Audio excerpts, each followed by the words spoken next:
This is Daily Dose of Daryl entitled Reflections. You know, Lent is a time for reflections, and it's going to be perhaps right in the middle of an ice storm. Ice can mean so many things, and we might as well get used to thinking about ice since it looks like the next couple of days we may be coated with it. It causes you to sort of slow down and stop when the ice storm comes, sometimes slower than we want to and without a lot of power. But still, there's some good benefits to thinking about and reflecting on ice during Lent. One of the things is the ice does help us to be able to have some excuses to stop. We just can't go. And it also creates a lot of things around us that have beauty. And in this daily dose, we're going to look at how ice is different and how variety of things can be learned from it.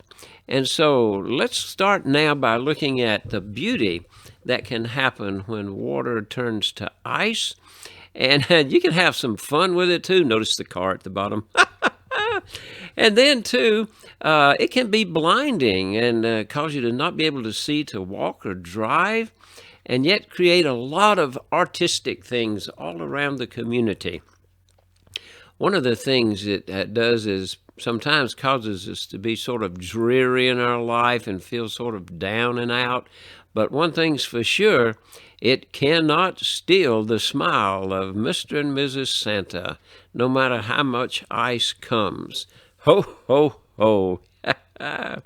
Now, the other thing is, sometimes it enhances the sunlight. Even though it's cold, it looks so warm, and yet it reminds us to keep our feet planted solidly on the ground. Now, my mother was raised in Bluefield, West Virginia, and she told me stories. That school she went to, it had a door, an outside door to the ground because it was built on a mountain. It was in the Guinness Book of Records. And she told about watching her father pass by on the coal cars and worked in the coal mines and actually walked to school 10 miles both ways in snow up to her chest. And, remember to feed the birds, folks. They're beautiful, and the ice really wreaks havoc sometimes on them finding some food. But for us, the best way to reflect during an ice storm in Lent is with homemade pizza. I thought we were supposed to give up something. We gave up the cheese. So whatever you give up, there's still some other things there. And to try to stay in and be safe, that's a really good tip. And know that even ice can teach us something. So remember, it comes in different forms. Ice is sometimes crushed, especially good with the sparkly water or the citrus type waters, the bubblies. And it sometimes reminds us that life can kind of crush us down in the middle of a pandemic and ice storm.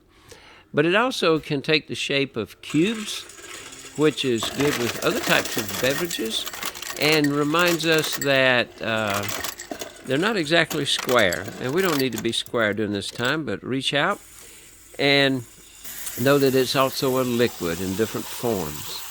It's so different, and people are different, and situations are different. I remember some reflections I made in the middle of Wrangell Island in Alaska in solitude. And then after a track meet near San Francisco, looking at the sunset, reflecting off of the water. So this daily dose of Daryl encourages us to be in a reflective mode, to remember that during Lent, these reflections we're having can be heightened by possible ice storms. So stay safe, use it as a time of good reflections, and do something to help others, even the birds. God bless you.